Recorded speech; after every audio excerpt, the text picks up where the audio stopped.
గారితో కలిసి మన ముందుకు విచ్చేస్తున్న మన ప్రియతమ ముఖ్యమంత్రి వర్యులు చప్పట్లతో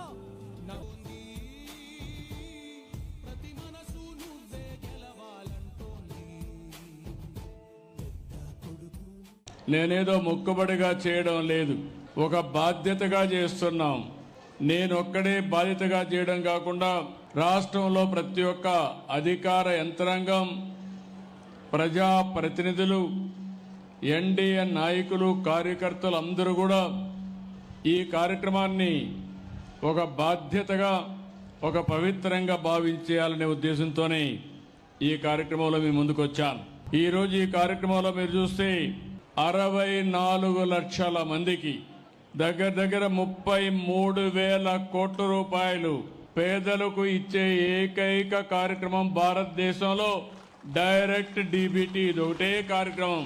ఈ ఒక్క నెలలో 61,71,595 మందికి 2,751 కోట్ల రూపాయలు నేరుగా మీ ఇంటికొచ్చి మిమ్మల్ని నిద్ర లేపి 6 గంటలు 7 గంటలకి ఈ పెన్షన్ ఇస్తున్నామంటే అది మాకు మీ పైనుండే ప్రేమ, అభిమానం.